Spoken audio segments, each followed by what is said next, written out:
Friends, welcome to my channel. ఇప్పుడు నేను గారెల పిండి రుబ్బులలో రుబ్బుతున్నానండి.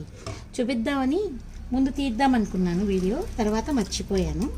సర్లే ఇంకొక వాయి ఉంది కదా అని ఇప్పుడు మళ్ళీ వేస్తా షూట్ చేస్తున్నాను మీకోసం. చూడండి ఫ్రెండ్స్, మనం ఎప్పుడు మిక్సీలో గ్రైండర్లో వేసుకొని తింటుంటే అసలు టేస్టే ఉండదు.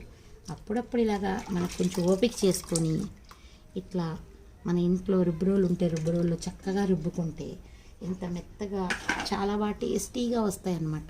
ఇదిగో ఫస్ట్ వాయి రుబ్బానండి, ఇలా వచ్చింది. ఇప్పుడు సెకండ్ వాయి రుబ్బుతున్నాను. మీరు కూడా ఇంట్లో చక్కగా చేసుకుంటే కొంచెం బాగుంటుంది. మన పాతకాలంలో మన అమ్మమ్మలు నానమ్మలు ఇట్లాగే కదా మనకి రుబ్బి చేసి పెట్టేవారు.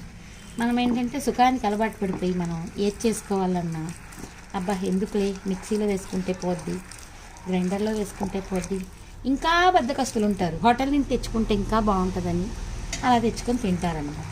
నేనైతే ఎప్పుడు చక్కగా నా చేతితో చేసుకొని తినేదే తింటానండి. నాకు అదే రుచిగా అనిపిస్తాయి. హోటల్వి కూడా నాకు అంత నచ్చవు. మీరు కూడా ఇలాగే అప్పుడప్పుడు ట్రై చేయండి ఫ్రెండ్స్. ప్రతిసారి అన్ను, ఎందుకంటే కొందరికి వీలు ఉంటుంది, కొందరికి వీలు ఉండదు.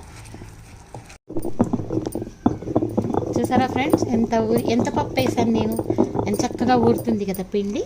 చూడండి ఫ్రెండ్స్, చక్కగా గారి కూడా భలే స్మూత్గా భలే బాగా వస్తుంది అనమాట. ఇలా రుబ్బుకొని వేసుకుంటే ఈ వాయి కూడా అయిపోయింది, తీసేస్తున్నాను.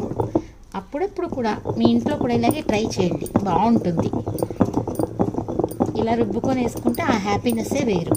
కొంచెం కష్టపడాలి కాకపోతే. Thank you friends, thank you for watching.